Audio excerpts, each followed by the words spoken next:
शिंदे गटात गेलेले खासदार संजय दिना पाटील यांनी पत्रकारांसोबत केलेल्या शिवीगाळीमुळे आणि अरेरावीच्या भाषेमुळे राज्यभरातील पत्रकारांमध्ये तीव्र संतापाची लाट उसळली होती।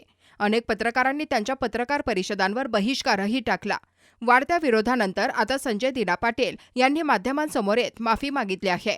मात्र माफी मागताना त्यांनी स्वतःला आणि कुटुंबियांना शिवीगाळ झाल्याचाही उल्लेख केला। पण प्रश्न असा आहे की जर कोणी तुम्हाला किंवा तुमच्या कुटुंबियांना शिवीगाळ केली असेल तर त्याला तुम्ही नक्कीच प्रत्युत्तर देऊ शकता।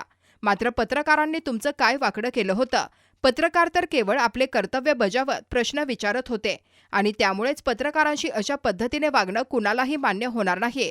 आता पाहूयात नेमकं संजय दिना पाटील काय म्हणाले। नमस्कार, जय महाराष्ट्र। जो प्रकार माझ्यात आणि पत्रकारांमध्ये हा झालेला आहे त्याच्यासाठी मी मनापासून दिलगिरी व्यक्त करतो आणि हा प्रकार का घडला हे जरा आपल्याला सांगू इच्छितो। ज्या दिवसापासून मी शिवसेनेत प्रवेश केलाय त्या दिवसापासून एकदम वाईट शब्दात आणि शिव्यागाळ करून मला जे अपमान करत होते तरी पण मी सर्व अपमान सहन केले। तरी सुद्धा आज सकाळी परत पत्रकार मित्र आले होते। मी त्यांना हात जोडून विनंती केली की बाबा याबद्दल आपण कुठलंही मला विचारू नका। जे मला काय बोलायचं होतं ते मी सर्व बोलून झालेलं आहे। आता कृपा करून काय बोलू नका। मी हात जोडून त्यांना विनंती केली। वारंवार मी सांगत आलेलो आहे का बाबा हे सर्व प्रकार हा माझा आहे।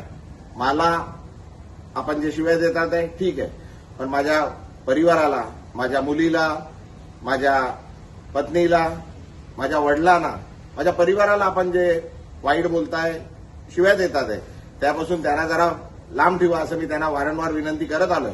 तरी सुद्धा आज सकाळी पण पुन्हा एकदा माझ्या पत्नीबद्दल, माझ्या वडिलांबद्दल वाईट शब्द, वाईट गोष्टी सांगण्यात आल्या, खोट्या गोष्टी सांगण्यात आल्या आणि तरी ते पत्रकार त्याच गोष्टी परत विचारण्याकरता आल्या। माझ्याकडून त्यांना विनंती करण्यात आली पण त्यांनी न थांबता ते चालू राहिलं। त्याच्यात जरा वाद जरा जास्त झाला। माझ्याकडून चुकीने काहीतरी अपशब्द निघाले। मी त्याकरता पुन्हा एकदा त्या पत्रकारांची आणि पूर्ण पत्रकार समूहाची मनापासून दिलगिरी व्यक्त करतो आणि हे का होतंय हे मी आपल्याला सांगितलंय। कृपा करून आपण मी जे केलंय, मी जे प्रवेश केलाय त्याच्यासाठी ठीक आहे।